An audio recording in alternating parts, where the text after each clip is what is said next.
Maître Chamy, votre client est en garde à vue encore actuellement dans les locaux du commissariat.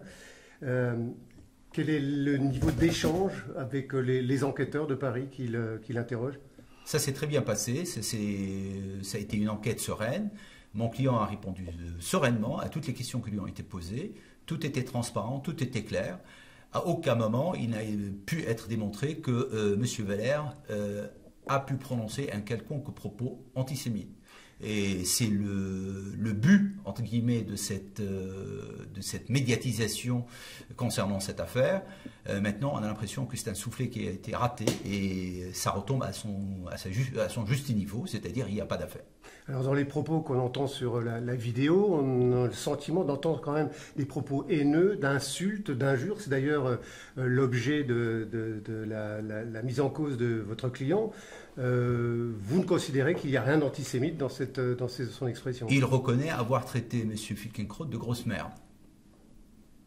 On peut considérer ça comme une injure. Mais ça n'a rien à voir avec l'antisémitisme. Il l'a traité de haineux parce que on voit M. Finkielkraut à maintes reprises prendre des positions haineuses ou pourrait être qualifié de haineuses parce que il a un comportement, une attitude à l'égard particulièrement de la communauté musulmane pour des raisons que l'on ignore. Peut-être qu'il a un compte à régler avec cette communauté-là, mais cette communauté peut se considérer comme outrée par ses propos et à ce moment-là, elle peut le considérer comme haineux à son égard.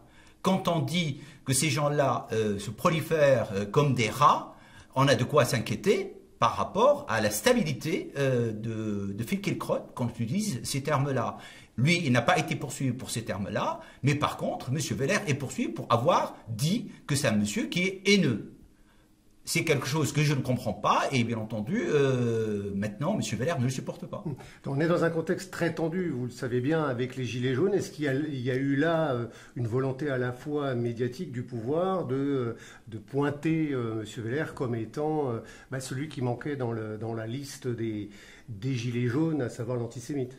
Depuis le début du mouvement des Gilets jaunes, effectivement, l'intelligentsia a voulu attribuer à ce mouvement des qualificatifs d'antisémites, d'extrémistes, de racistes, etc. Et depuis le temps, on cherchait ce personnage qui serait antisémite, raciste, etc. On ne l'a pas trouvé.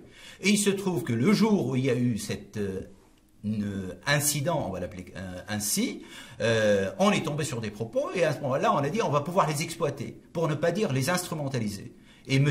Valère en est victime, parce que lui, il s'était exprimé par rapport à la position de M. Finkielkraut, par rapport aux propos de M. Finkielkraut, par rapport à ses positions politiques. Aujourd'hui, on ne peut pas englober derrière M. Finkielkraut toute une communauté qui n'a rien demandé à personne et qui n'était pas visée dans cette histoire-là. À ce stade, qu'est-ce qui peut advenir pour votre client? Une libération, une poursuite? Qu'est-ce qui va se passer? Pour l'instant, on va attendre la fin de la garde à vue. À l'issue de la garde à vue, nous verrons ce que le parquet de Paris va décider. Est-ce qu'ils vont décider de donner à cette enquête une suite judiciaire ou pas? S'il y a une suite judiciaire, nous nous expliquerons devant le tribunal compétent le moment venu. Mais pour l'instant, moi j'ai confiance dans les enquêteurs qui ont fait très bien leur travail, ils ont posé toutes les questions, ils ont exploité toutes les pistes. Jusqu'à maintenant, me semble-t-il, ils n'ont rien trouvé qui relie M. Valère à un quelconque propos antisémite. On a essayé de le considérer ou de le faire passer pour un radicalisé, nous n'avons rien trouvé qui aille dans le sens de la radicalisation de M. Valère. C'est quelqu'un qui bosse comme tout le monde, qui se lève le matin pour travailler et qui rentre chez lui le soir pour s'occuper de sa famille. Il n'a pas de sortie ni à gauche ni à droite, si ce n'est pratiquer sa religion comme tout un chacun. À ce moment-là, si chacun qui va à la mosquée est considéré comme un radicalisé, à ce moment-là, ceux qui vont à l'église devraient être considérés comme radicalisés, ceux qui vont à la synagogue devraient l'être également. Ce qui me paraîtrait quand même invraisemblable dans un pays de liberté. Ok, merci beaucoup.